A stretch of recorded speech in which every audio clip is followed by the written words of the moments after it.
Alhamdulillahi Rabbil Alamin. Wassalatu wassalamu ala asyrafil anbiya'i wal mursalin wa ala alihi wa sahbihi ajma'in. Rabbana syrah lana sudurana wa yassir lana umurana wa hlul 'uqdatam min lisanina yafqahu qawlana.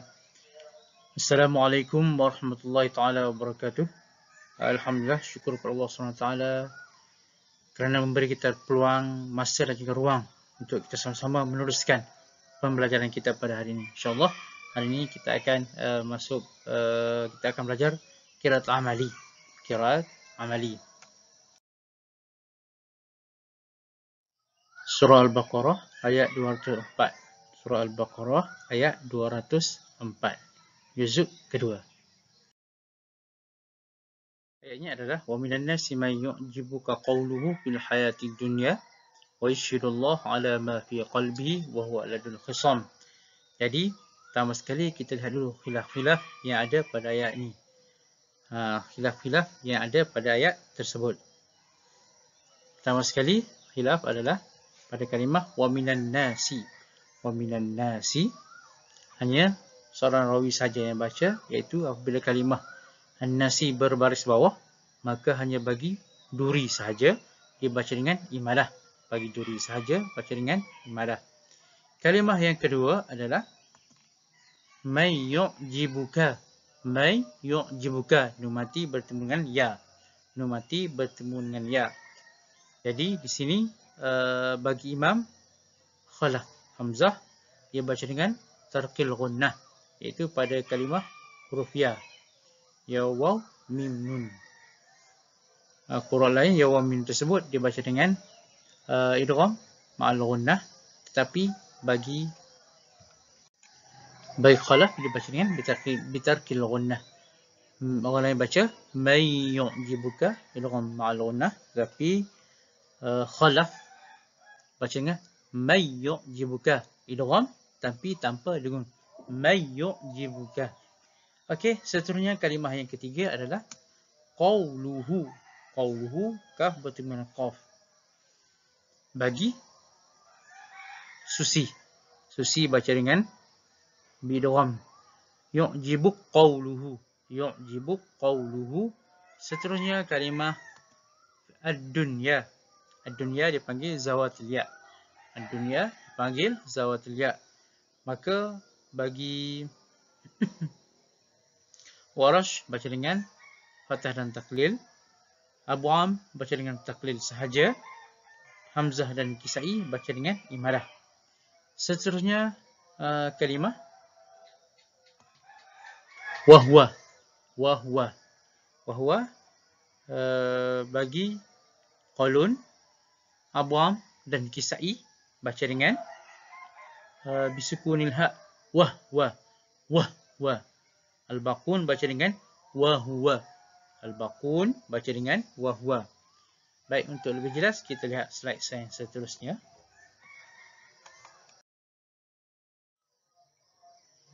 Baik, kita lihat lebih detail lima kalimah tadi.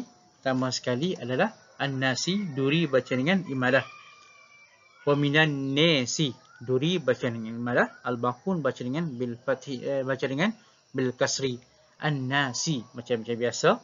Seterusnya may yu'jibuka, nun mati bertemu ya. Khalaf baca dengan bitarkil gunnah. Khalaf sahaja baca dengan bitarkil gunnah ataupun bighairil gunnah. May yu'jibuka. May yu'jibuka.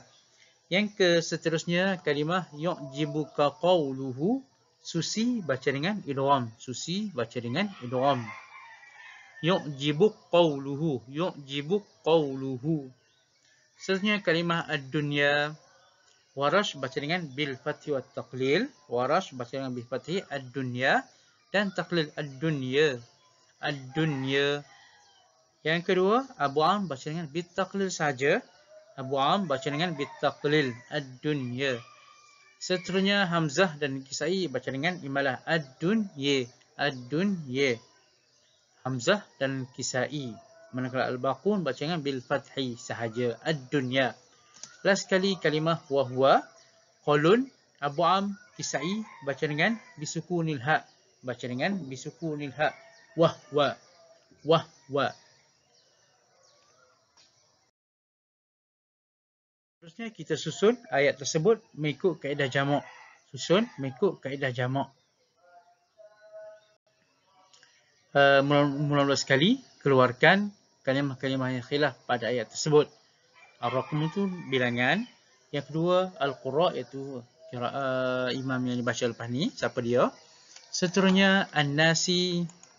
An-Nasi kalimah pertama. Yang kedua yu'jibuka kalimah kedua. Kalimah ketiga yu'jibuka qawluhu. Lepas tu ad-dunya wa huwa. Suka diingatkan untuk menyusun qiraat jamak untuk kaedah yang kita belajar. Mula-mula sekali sudah pasti qulun. Yang kedua bermula daripada belakang. Yang sebenarnya khilaf daripada belakang ni. Wa huwa, lepas tu akan naik kepada ad-dunya, yu'jibuka qawluhu, lepas tu may yu'jibuka an-nasi. Begitulah sehingga habis qiraat. Ustaz ulang lagi. Untuk kaedah jamak kita akan mula-mula dengan qulun. Pertama sekali sudah tentu kita akan mulakan dengan qulun. Yang kedua, bermulalah khilaf daripada belakang, iaitu ra'sul ayat dia panggil. Ra'sul ni kepala ayat, tapi di segi bahasa kepala ayat di hujung sekali. Maknanya akhir sekali ayat tersebut merupakan kepala ayat. Sebab itulah dia akan khilaf bermula daripada belakang. Baik, wajah pertama adalah qulun. Qulun dengan sukun pada ha, wahwa. Sukun pada ha, wahwa. Hanya di sini saja khilaf yang pertama bagi qulun. Boleh masuk sekalian qulun? Tak ada. Kenapa? Sebab sukun ha hanya bagi Abu Am dengan Kisai sahaja. Qulun sahaja. Manakala yang wahwa baca dengan sukun pada wahwa, Abu Amru dan Kisai tidak masuk sebab mereka ada khilaf di hadapan. Baik, yang seterusnya untuk menentukan khilaf yang seterusnya adalah untuk bacaan kedua, wajah kedua bagi imam. Kita lihat dulu bermula daripada kalimah belakang ni, wahwa. Ada lagi khilaf, iaitu semua qurra selain daripada qulun, Abu Amru dan Kisai baca dengan sukun, orang lain baca dengan dhammah ha. Imam yang pertama baca dengan dhammah ha adalah Warsh. Warsh boleh baca ke tak boleh? Kita lihat di hadapan dia. Di hadapannya ada kalimah ad-dunya, iaitu Warsh baca dengan bil fathi dan juga taklil. Maknanya boleh baca bagi Warsh sebab di hadapan tiada lagi khilaf. Jadi untuk wajah yang kedua kita ambil Warsh. Okey, baik. Kita lihat di paparan di skrin. Kalimah kita akan ubah pertama sekali pada wahwa sahaja. Fathah ni Ustaz saja tulis saja sebab wajah fathah ni semua qurra baca dengan fathah sama sahaja, sama dengan qulun. Jadi perubahan pertama adalah pada wahwa, iaitu baca dengan dhammah bagi Warsh. Jadi boleh masuk sekalinya dia. Imam-imam yang tiada khilaf di hadapan ini dan hanya khilaf pada dhammah sahaja kalimah wahwa. Jadi boleh masuk sekalinya dia. Ibn Katsir, Ibn Amir dan juga Asim. Itu merupakan wajah kedua. Baik, untuk meneruskan wajah ketiga, kita lihat wahwa ni boleh baca lagi ataupun tak boleh. Bila tidak boleh, kita terus ke hadapan. Lihat siapa lagi imam yang boleh baca untuk wajah ketiga. Jadi bermula daripada dhammah wahwa, dia bergerak ke hadapan, iaitu pada kalimah ad-dunya ni, pada kalimah ad-dunya. Siapakah imam yang pertama yang khilaf pada kalimah tersebut? Warsh. Warsh kita lihat di hadapan, Warsh boleh baca ke tak boleh? Sudah pasti boleh sebab Warsh tiada lagi khilaf di hadapan. Jadi pada kalimah ad-dunya kita akan baca dengan Warsh wajah ketiga, iaitu dengan taqlil. Wajah kedua bagi Warsh, tapi wajah dalam wajah jamak ni bukan wajah ketiga. Ya, Warsh wajah ketiga daripada jamak ni kita ambil Warsh sebab ditaklil pada kalimah ad-dunya dan dia merupakan imam yang pertama yang khilaf pada kalimah ad-dunya. Orang lain seperti Abu Amru, Kisai dan Hamzah selepasnya. Jadi sebab itulah wajah ketiga kita pilih Warsh dahulu, baca dengan taklil pada ad-dunya, dhammah pada wahwa. Selesai wajah ketiga, bagi Warsh kita lihat pula wajah keempat. Untuk menentukan wajah keempat, kita masih berada pada kalimah ad-dunya. Disebabkan oleh kalimah ad-dunya ini ada imam lagi yang baca dengan taklil, iaitu Abu Am, dan juga imalah bagi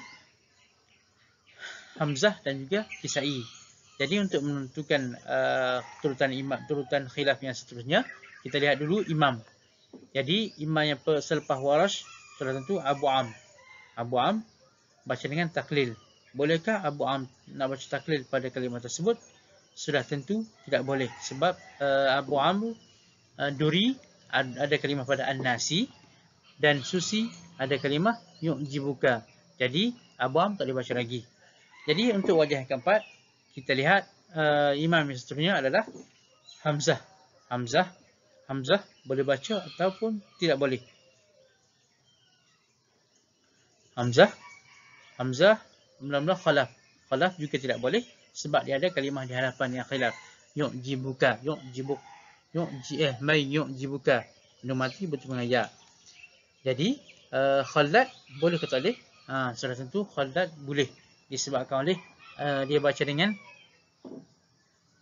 taklil imalah saja pada kalimah ad-dunya. Di hadapan kita ada khilaf. Jadi untuk wajah yang seterusnya kita pilih Khalad. Khalad sebab beliau hanya khilaf pada ad-dunya, iaitu dengan imalah saja. Kita kena selesaikan khilaf yang berada di sini sahaja terlebih dahulu. Jadi wajah keempat sudah tentu Khalad, baca dengan imalah dhammah pada wahwa. Jadi untuk yang seterusnya, wajah kelima,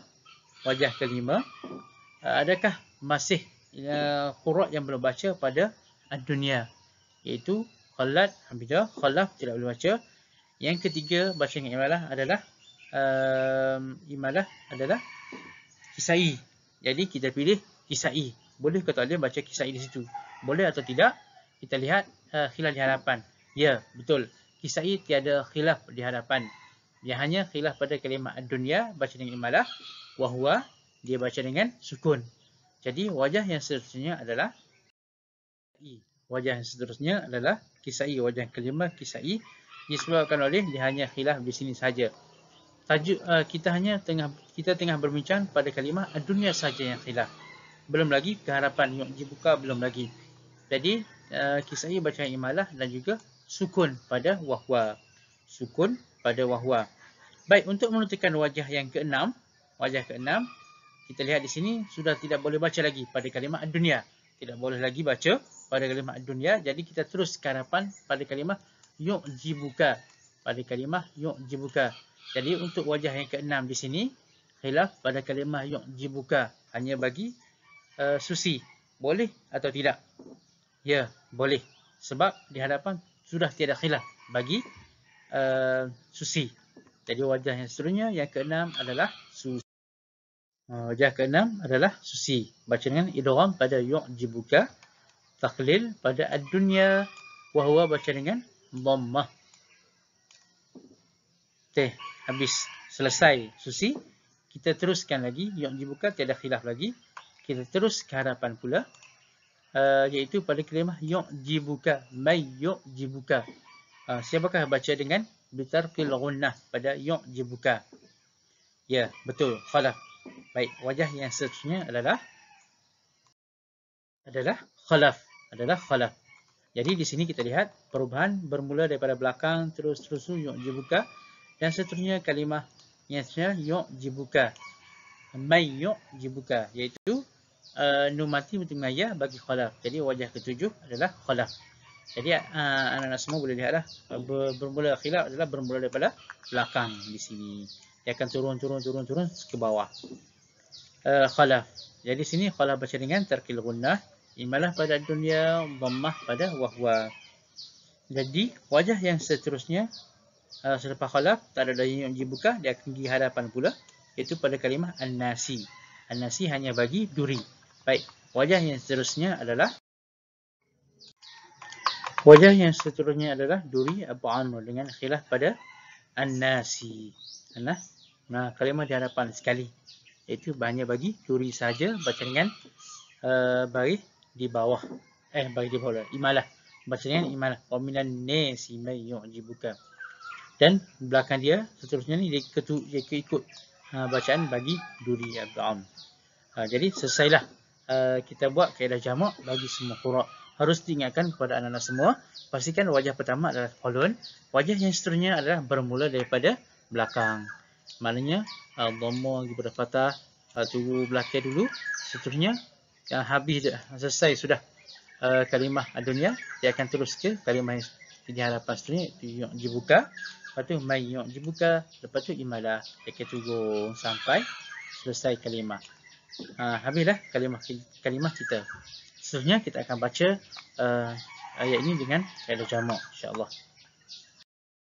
Baik, mari kita sama-sama baca ayat ini dengan secara jamak. Pertama sekali qolun. Tanda sikit warna merah supaya tidak lari.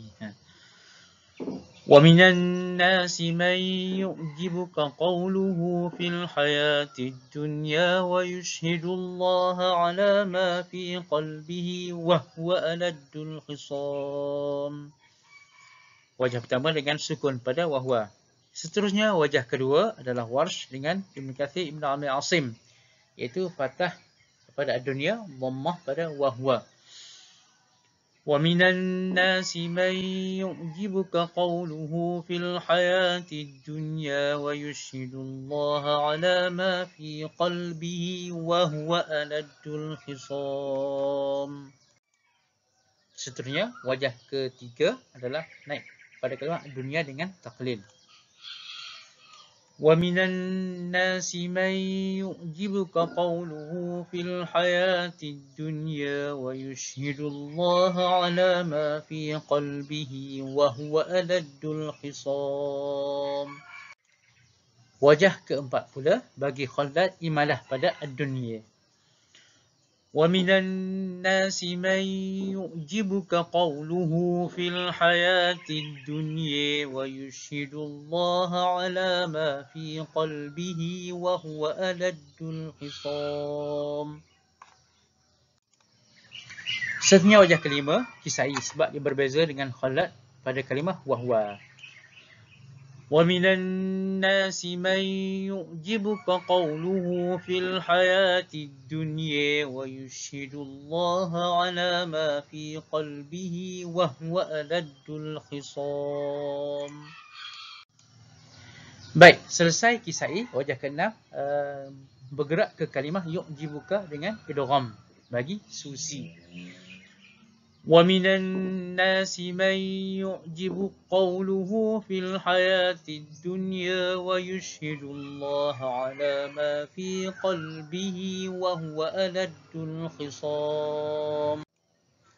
Baik, selesai Susi. Sekarang kita pergi pula kepada Khalaf, sebab bergerak pada kalimah tarqil gunnah ini.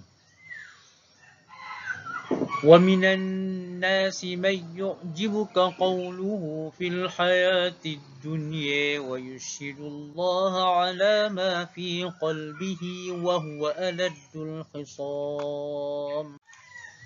Baik, wajah terakhir adalah bagi duri Abi Am, iaitu baca dengan imalah pada an-nasi. وَمِنَ النَّاسِ مَنْ يُعْجِبُكَ قَوْلُهُ فِي الْحَيَاةِ الدُّنْيَا وَيُشْهِدُ اللَّهَ عَلَى مَا فِي قَلْبِهِ وَهُوَ أَلَدُّ الْخِصَامِ. Duri imalah pada an-nasi, وَمِنَ النَّاسِ, dan ad-dunya baca dengan taqlil ad-dunya. Jadi selesailah bacaan jamak ayat 204.